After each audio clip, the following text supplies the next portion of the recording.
before the fight, I said, Killer, we getting chippy in there. I didn't know how chippy it was. He said, we getting chippy. I didn't know how chippy. I said, 50% chippy. I said, I ain't doing it, bro. I can't do it. Well, what you want? Not that? I want way more than that. So I got the number up to like 500,000, something like that. This for everybody still. I'm like, nah, bro, this ain't even 100,000 for everybody. So Kiss hit me. He like, Killer, I knew you get that number up. I knew you get that number up, nigga. And I'm like, hell yeah, I'm gonna get the number up, man. We gonna get the number up, but we got a tour that's worth way more than this. Why are we doing this? Let's do it after the tour. So Capo like, Cam is in Madison Square Garden. They have a fight that night. The camera's gonna be set up, this, that, and the third. They can't do it another time. I'm like, nah, bro, I ain't doing this shit. So Capo said to me, Cam, every dollar I make from this Verzuz, I will give to you. I just want to perform in the Garden again. Madison Square Garden on this Knicks hardwood. So I'm like, damn, Capo really want to perform, do this Verzuz. I'm like, if he wanted to give up all the money he making, that mean he really want to do this. Right. All right, fuck it, let's do it. All right, now I got to start negotiating with Thriller, whatever the Triller. Yeah. I got to start calling them because I'm like, if this nigga want to give up all this money, I'm not going to take Capo money, but that's how bad he wanted to do it. Picture an empty stage inside the Hulu Theater at Madison Square Garden. The house lights are still up. Folding chairs are being stacked along the back wall.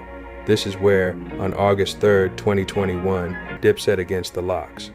Y'all can't fuck with us! One winner walked out that night. One group spent the next 5 years insisting the story wasn't over. And the man who's insisted hardest just got the name of the building wrong.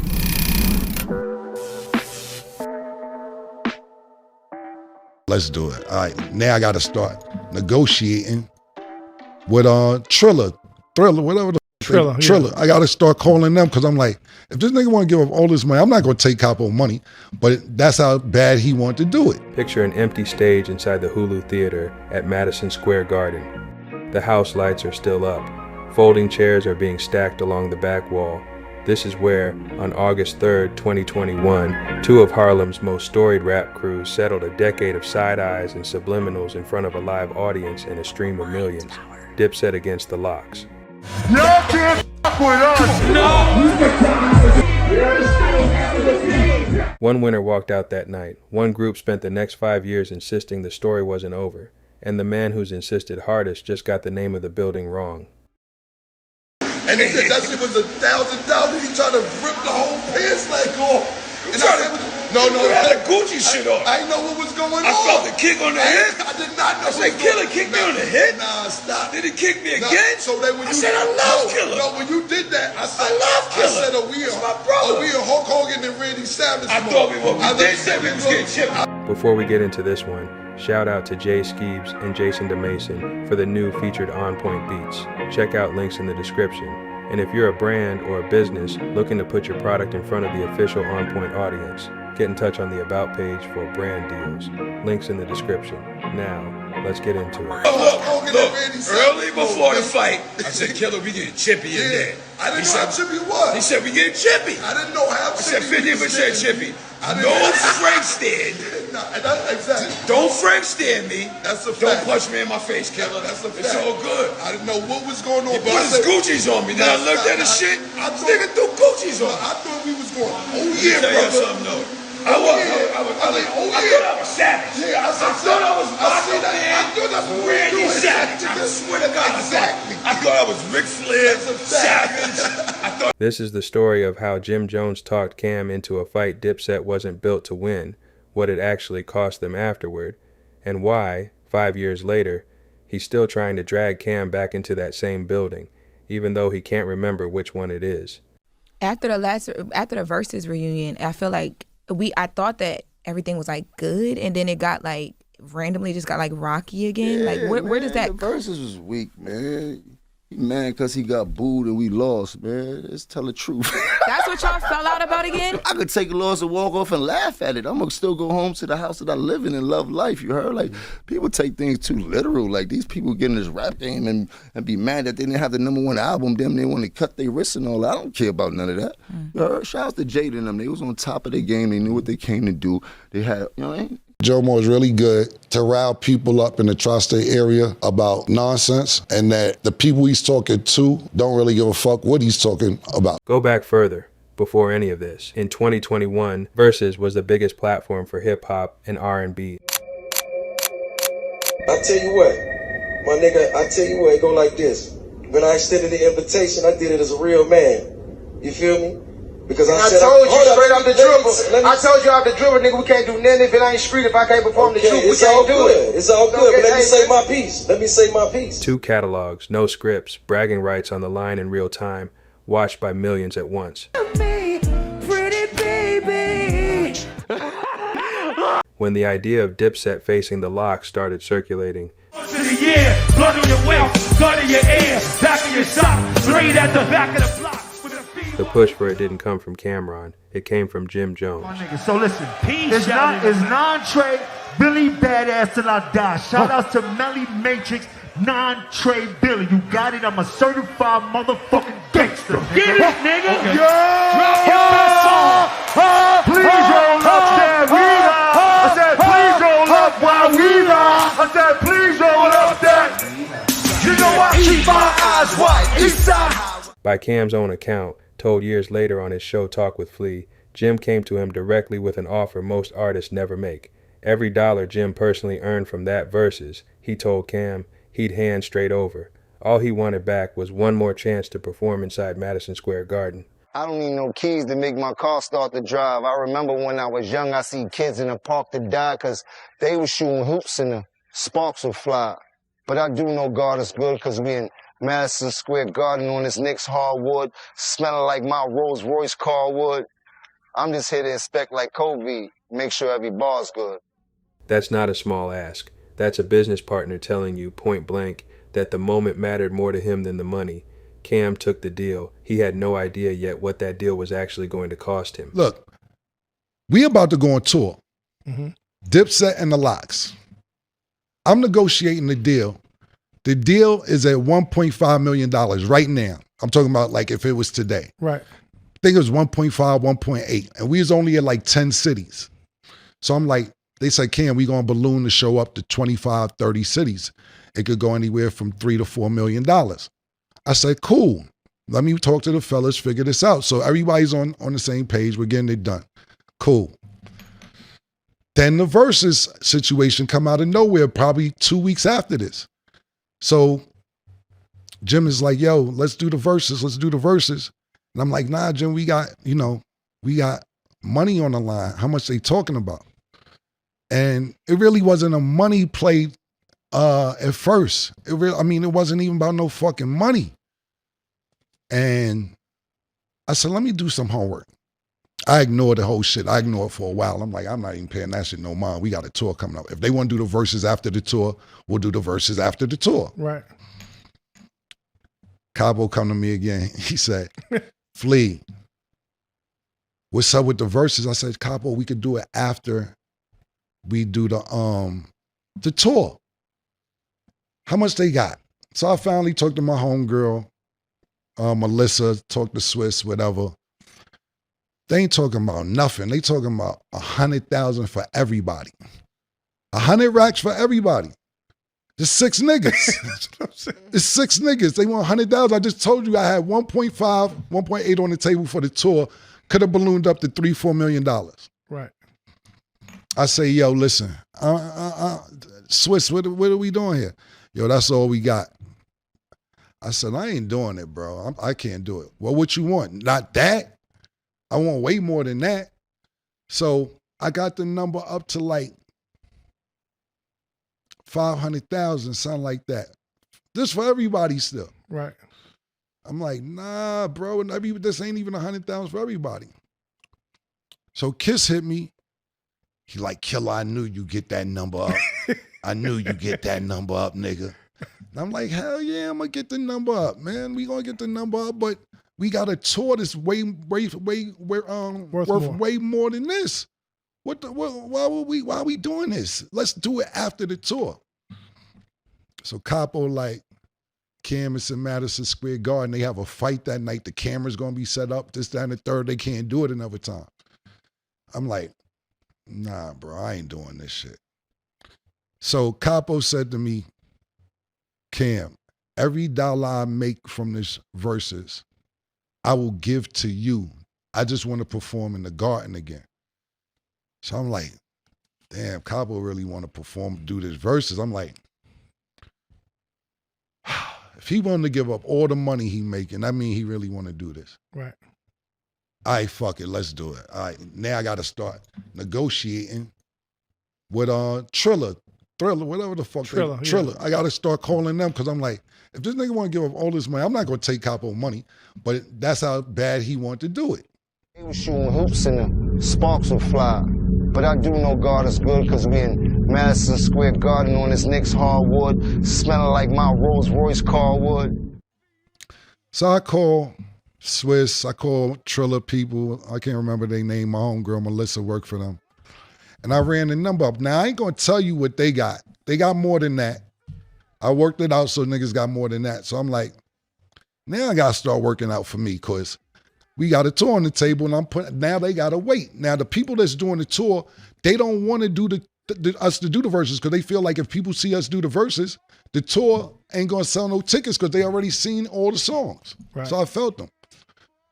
So I said, all right, cool. Everybody was happy with what they got. I said, I'm not happy because the tour's not happening. I need 25% of the door. He said, all right, bet. I said, I need an additional 25% for putting this whole shit together because I wasn't gonna do it. If my brother ain't say he was willing to give me all his money, I would have just had, me and him would have just argued, but I said, this is how passionate he was to want to do it. I negotiated stock in Triller. I said, I need some of the stock money that's in Triller. You had an Al Heyman deal. Yeah, I mean, I only finished telling you. I said, I need some of the stock that's in Triller too. I need part of the company. They said, all right, Killer, now you wilding. I said, I'm not wilding. Matter of fact, I need 6 beats from Swiss and 6 beats from Timberland too. They said, all right, what else you want? I said, let me think, nigga. I ain't finished thinking. Let me think of what else I want.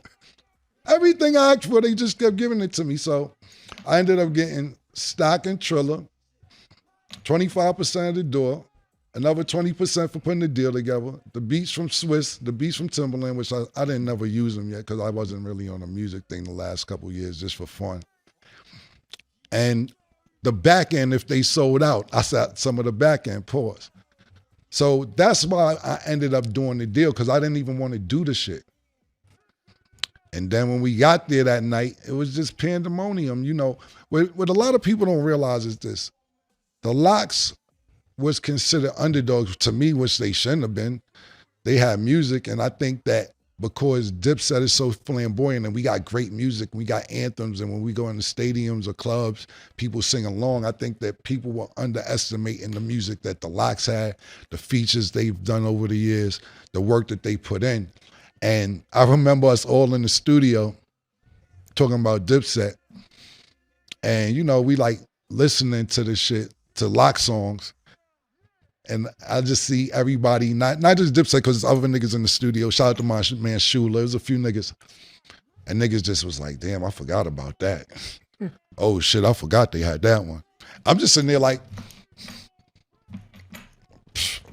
this is what niggas wanted, right? Let's do it. But we still was prepared. We was ready. On the night itself, the math turned ugly fast.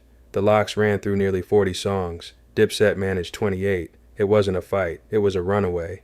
But what happened is New York, to me, my personal opinion, niggas fuck with us, but not fuck with us. And when I say that is that we've been rocking for such a long time, it's that it ain't necessarily that niggas fuck with Dipset. They got to deal with it because we workaholics. We going to keep putting music out. We going to keep being in your face. We going to keep styling on you. We going to keep making music. Not just music being fly, talking shit, etc. And the Locks really had some good music, and they ain't come to play no games. Now, that was the first Verzuz that went the way it went. Usually Verzuz go, you do a song, they do a song. We do a song, they do a song. They just took advantage of opportunity, started ringing off songs back to back to back. Back niggas start talking crazy. Nigga Joel said, y'all ain't got no shit for the beats. That nigga, shout to DJ Technician. That nigga throwing the Mariah Carey shit. I said, oh shit. This ain't going right. Then when Jadakiss threw the fucking Biggie shit on, I said, nope, this ain't going right. Near the end, Cam tried to close the show with a freestyle, and the crowd booed him. For a city that built half its rap identity on freestyle culture, getting booed in your own hometown sticks. This is not right. Now, mind you, we losing bad the whole night from the beginning. So I had a freestyle ready that I was going to do towards the end of the night. But we was down so bad when I was about to do it, the crowd didn't even want to hear it and started booing. I was like, this is just fucked up. Everything went left that night. Hold on, man. Let that nigga rock. Listen, since we ain't got no bars, right? Let's go. If a nigga got a problem with me, you know my slogan, nigga, go get your gun. Right. Cop told my car in 10 minutes, I'm in a different one. Yeah, that's how I'm living, son. And check it, I'm not dissing, son. Yeah, they can't do that. I'm not dissing, son. Styles was talking crazy. Yes, thank you. Thank you, bro. Thank you. All right. Oh. You got a problem with me, you know my slogan, nigga. Go get your gun. Oh, shit. You know it. Yeah, exactly. You got a problem with me, you know my slogan, nigga. Go get your gun. Oh, shit. Cam has since described that moment differently than most people remember it. He said the freestyle wasn't forgotten. It was simply pointless by then, like attempting a highlight reel dunk down 50 points with seconds on the clock. Win or lose, the math was already decided before he opened his mouth. So I didn't really mind losing to them niggas like that. I could listen, you guys, because I called the nigga right afterwards, like, yo, good win, man. We gonna get the tour going. This, that, and the third. Y'all niggas deserved that one. That shit was dope. Believe whichever version you want. The result doesn't change. Dipset lost, and lost in a way the internet has never let them forget. What almost nobody was talking about yet was what that loss was actually about to cost. The Verzuz was never supposed to be the whole plan. The real money was in the tour meant to follow it. Dipset and the Locks sharing stages across the country, splitting a payday far bigger than one battle could ever offer. Then the dates started disappearing. What happens the next day? The tour people call. We're gonna have to cancel this tour. What happened? Why did the tour cancel? Because it was a part of the show where Styles sat on my beach chair and we got into a little, a brotherly little tussle. That wasn't none. I went and seen Styles the next day, gave him a hug. That's my brother. But the tour people was like, that didn't look safe. And I'm like, nah, that's my man. It wasn't even like that. It's like, no. And then it was mention of gang-related activity while you guys were on stage. So Chicago dropped out, Milwaukee dropped out, and St. Louis dropped out because it was, people mentioning stuff about gangs on stage. And we're going to have to reconsider the whole tour. So now think about this. Niggas got, I made sure niggas got 6 digits or whatever, everybody. But niggas could have got high 6 digits because not just 4 million from the tour possibly, merch, after parties, everything else that comes with a tour, niggas would have made $1 million a piece. Minimum, everybody. Yeah. For that. And it didn't happen. Now, Jadakiss probably went on his own tour by himself and racked the fuck up. And it's well deserved because, like I said, those are my brothers and I feel that they don't get the recognition that they're supposed to get. So right. That's how the whole Verzuz situation went. I didn't want to do it. We had money. Not saying I wouldn't have did it after the tour. Did it before the tour, fucked the tour money up, and niggas got shorties. That's my opinion on it. But shout out to the Locks, shout out to my brothers on the set. We put on a great performance that night, even though we was on the losing end of it, but it was dope for New York City. By Cam's account, promoters called after an onstage moment between him and Styles P, something described as a physical tussle near a beach chair, and cited safety concerns. Chicago dropped off the tour. So did Milwaukee. So did St. Louis. Cameron has put a number on what that actually cost. $1 million. Gone, along with 6 figures each the group was counting on from those canceled dates. The old killer, anytime could resurface. Shout to Swiss though, I'm still eating off the verses, homie. I got more than the fighters and I ain't box. I got the upfront, back end, door money and stock. So when Triller went public, never mill out the box. Maybe over your head, but I don't care about no props and no nah. This is not a shot at the locks, cause them is my niggas. They solidified they spot now. Kiss, right? He told you about my crib in Miami, but he ain't mentioned Cali or my villa out in Maui or Vegas or Jersey or my time sharing Valley or my ranch out in Idaho. So now think about this. I made sure got 6 digits or whatever, everybody. But could have got high 6 digits because not just 4 million from the tour possibly, merch, after parties, everything else that comes with a tour would have made $1 million a piece. Minimum, everybody. Yeah. For that. And it didn't happen. Now, Jadakiss probably went on his own tour by himself and racked the fuck up. And it's well deserved because, like I said, those are my brothers, and I feel that they don't get the recognition that they're supposed to get. So right. That's how the whole Verzuz situation went. I didn't want to do it. We had money. Not saying I wouldn't have did it after the tour.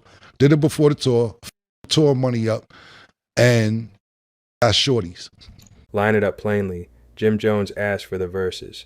Dipset loses badly. The fallout from one night cost the group a tour and 7 figures. That's the price tag on a single favor. For years, that's where the story sat. Then Memorial Day happened.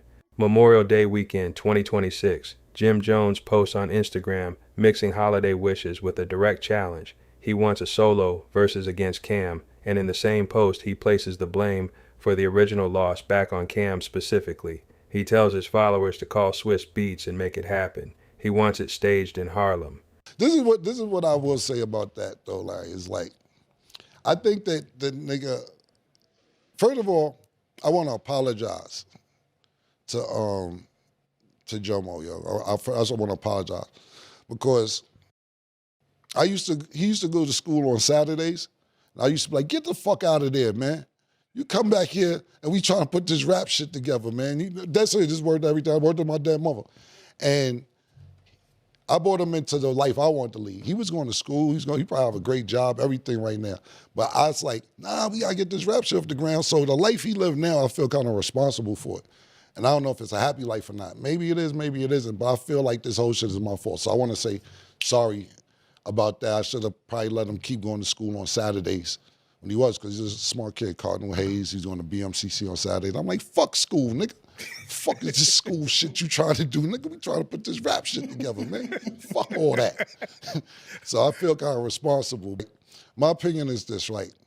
And I'm just gonna say some things. I think that Jomo is really good at saying shit to rile people up. Not just people, you say, man, I know Chris too. Chris, yeah. You introduced me to him.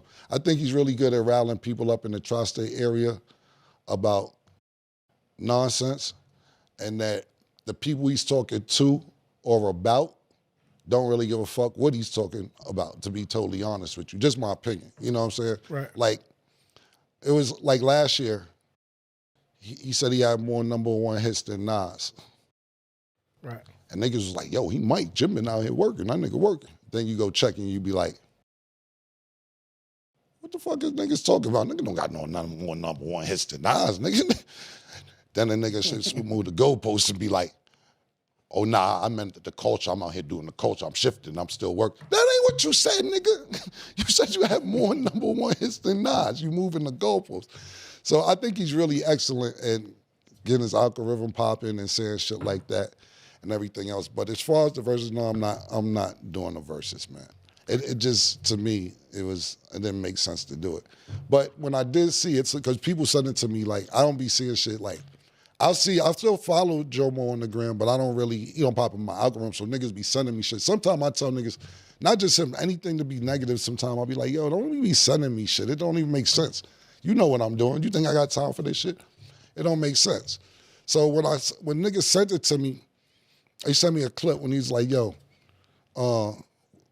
Cam made us lose the verses because he forgot his freestyle. And I'm like,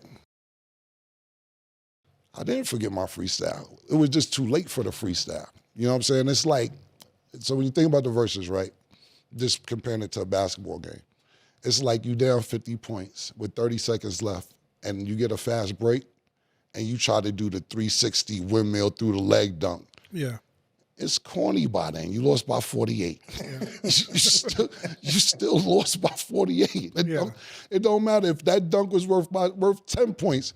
It would have been lost by 40. So it wasn't that I forgot it. It was just we got our ass kicked so bad that it didn't make sense to do. Niggas was born when I was even about to start, before I even started the rhyme. So it wasn't I forgot a freestyle. Then when I was thinking, I'm like, you thought that freestyle was going to make us win the Verzuz? That wasn't going to make us win. We picked the wrong songs. The Locks was a better unit, and that was just that.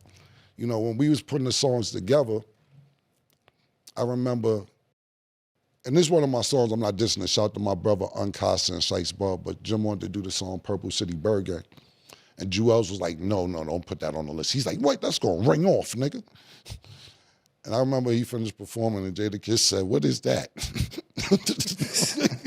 No disrespect. You go look at it. I was totally wrong, too. I was wrong, too. I thought people knew, too. I did. Yo, the whole Locks was like, okay, I don't know what the fuck that was. Jewels was looking like I told niggas. Don't do it. And no disrespect to Shay Son, because I like that song. I'm just telling you, we just didn't pick the right song. So that was my initial thought when I seen that. And then my next thought was like, ain't it a holiday?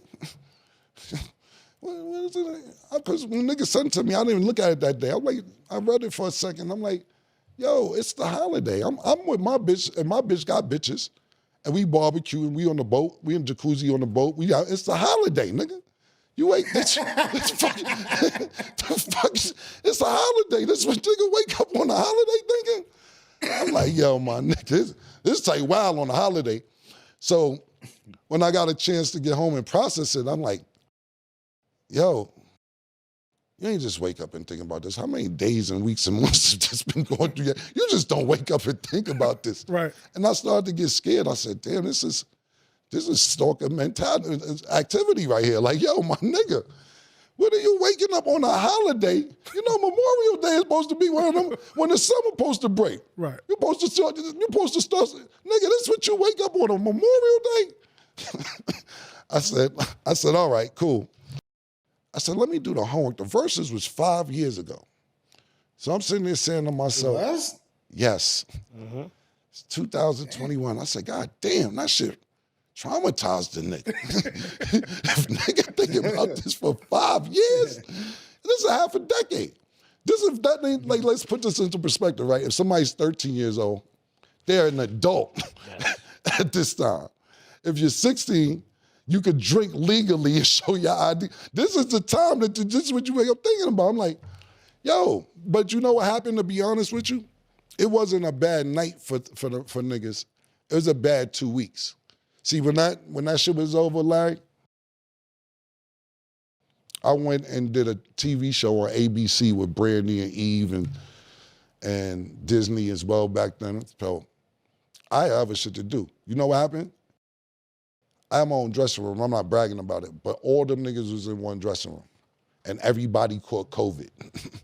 So niggas lost the Verzuz and then caught COVID. So niggas was mentally and physically sick. He also writes that the original loss happened at the Apollo Theater. It didn't. It happened 20 blocks south, inside Madison Square Garden. Jim Jones got the location of his own group's most talked about defeat wrong in the very post where he's using that defeat to build his case for a rematch. There's a second layer to why this surfaced right now, and it's worth sitting with. Jim Jones has spent recent months dealing with rumors that he owes back rent on the studio where he films his podcast. Cam's most visible ally these days happens to be 50 Cent, and 50 has been openly trolling Jim Jones about that exact situation. I want to rent it. And I said, okay, fine.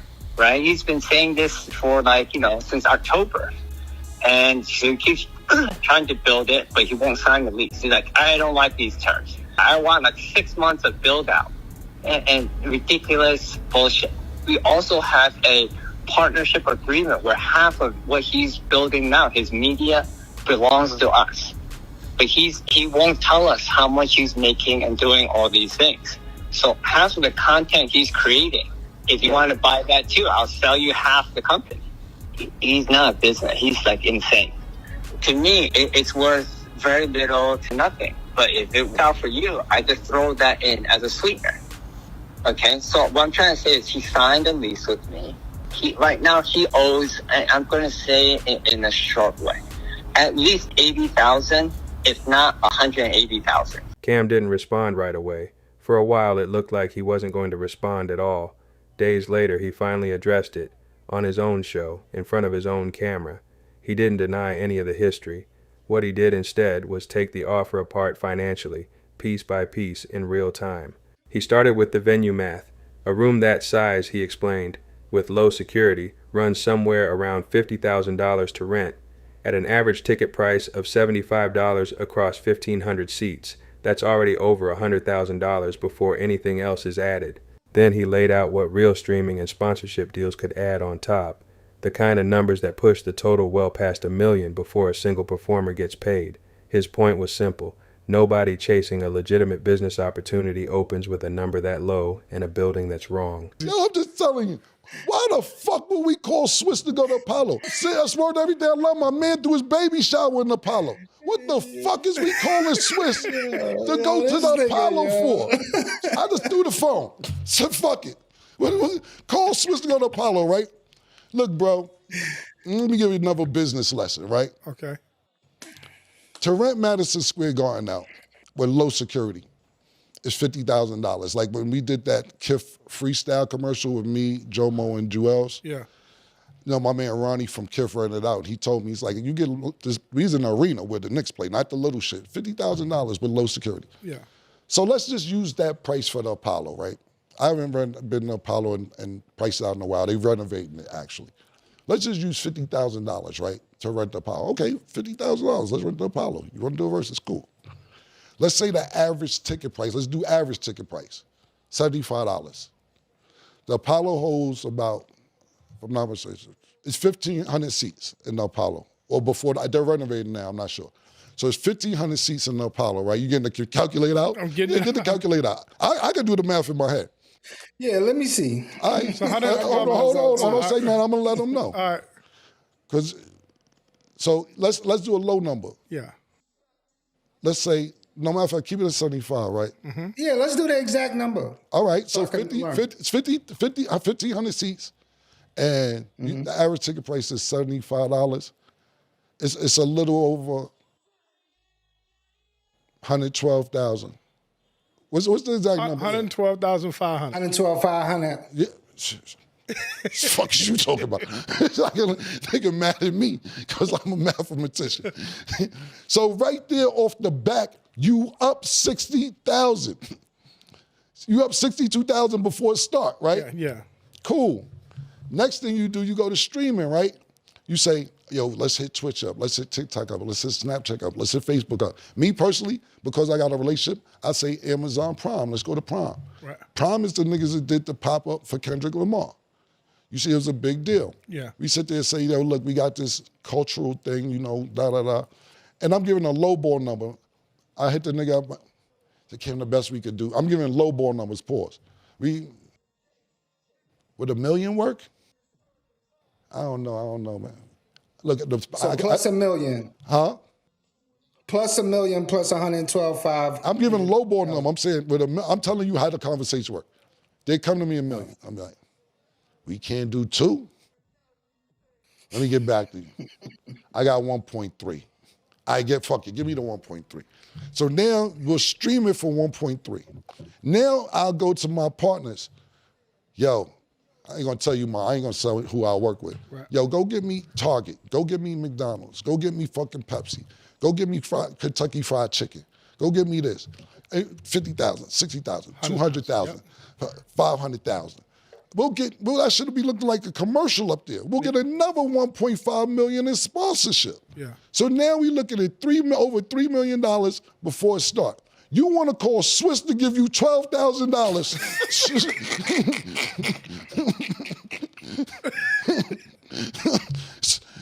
Yeah, we're going to do it for the culture. Yeah, no, it ain't about the money, it's the culture. Listen, man, I love the culture and all that shit, but my value is my value, nigga. And at the end of the day, when you've been doing this shit this long, culture always matters, but we gonna get paid. We gonna get paid. So a nigga would sit there and a real number, I know he would have did, Swiss say, yo, the best we could do is 25. That's what niggas took before, was ready to take before I fucking had to negotiate more bread. It's the Apollo, fuck it. 25. I'm already just told you, and I'm giving you lowball numbers. How niggas grab 3 million? But no, call Swiss to go to Harlem to on 25th Street. So I threw my phone. I just threw the shit.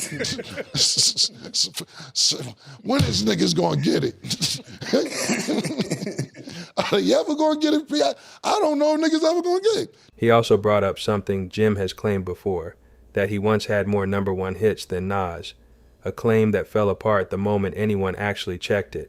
My track record, then check everybody else's track record, then go to the billboards and check all my entries, then check all them entries and shit like that. And I'm not taking nothing away from nobody, but I hear the comparisons and then be trying to act funny when it comes. No, I've been spanking a lot of this shit. I'm talking about the industry. I've been putting on. So let's not get into that where we get into numbers and I got to show you the statistics of what I've done. You heard to what other people was done. You heard them. You want to go to the billboard entries, pull up Nas billboard entries, then pull up my billboard entries. Listen, we can't compare the two. What I'm trying to tell you is I want to go there. Hold on. I want to go down the line now, because now we going down the line. Can I ask you a question, Jim? Mm-hmm. You smoke, right? Yeah. Were you smoking when you said you better than Nas? I might have been a little bit. Well, as far as let's get this right. I'm way more influential than Nas, and I don't care what nobody say. I know I made a little boo-boo when you talk about sales and all this type of shit. I don't feel like getting into that rhetoric about where I started and where he started. Well, you said that bullshit. But listen, Nas was nice when I was in high school. When I was in 10th grade, Nas came out. Mm-hmm. Nas was dope. We appreciated him. He had a little bit of run. But Nas always came up second to Jay and DMX and all these other people. Like, ain't no shame in that. There a lot of mofos came up second to Tom Brady. He never had that type of influence on us, except for his first album. I already told you, I used to want to dress like Nas because he had a lot of fresh clothes that the hustlers used to wear and shit, and we used to see him on TV. He had one of the illest albums of all time. And then in high school when he had the barbecue and shit like that. So I'm a real fan of Nas, but he kind of lost me after the movie Belly and shit like that. Like, I don't. Man, go ahead on with that, Jim. I'm trying to go back into your history and find out what happened between us and him. You dig? And I'm not trying to repeat history, but don't play with us when it comes to that, bro. We already went wild on them boys. You heard? We the ones that went wild on them boys. You heard? Look how you dress. You don't even be in the same places I be in. The things that we listen to. I can be in the church house. You can't F with Nas lyrics. I don't know who told you that. Now look, y'all know you on that good stuff, but you're not seeing Nas. That's why he got to come on the show, because we both better than Nas. Cam revealed that Jim wants closure. It's that Jim is good at keeping his name ringing, whatever that takes. He was careful about one thing, though: no shots at the locks themselves. He said before that Jadakiss and the rest of the group handled the original win with real respect, even crediting them on the Breakfast Club for how they carried it afterward. That respect is real, and it's not what this is about. The friction here is specifically with Jim Jones, and specifically with this rematch. He closed it the same way he's closed this conversation every time it's come up. He's not doing another versus. But as far as the verses, no, I'm not doing the verses, man. It just, to me, it didn't make sense to do it. When niggas sent it to me, Cam made us lose the verses because he forgot his freestyle. And I'm like... Picture that stage again, the one inside the Hulu Theater, the one Jim Jones keeps calling by the wrong name. It's still standing on 8th Avenue, exactly where it's always been, 5 years after the night that started all of this. Jim Jones wants to go back there badly enough to keep pushing for it, even though he still can't get the building right. Cameron isn't thinking about one night at all anymore. He's thinking about streaming deals, sponsorship math, and a ceiling worth millions, the kind of math that makes a single battle look small by comparison. You saying this with a smile on your face, your nonchalant attitude. You were born and raised in East Harlem. Yes. West End, East Harlem. West End, East Harlem, right? Manhattan Center for Science and Mathematics. Yes. That's the school you went to. Yes. Played high school ball there, right? That's the real gap here. It's not that Cam won't compete. It's that he's already looking at a bigger picture. Or perhaps this could be the publicity to build hype around the next viral Verzuz. I'm glad you did it after you already suffered defeat. You panicking. Get the Drop that shit, Tech. Get the out of here, nigga. New York.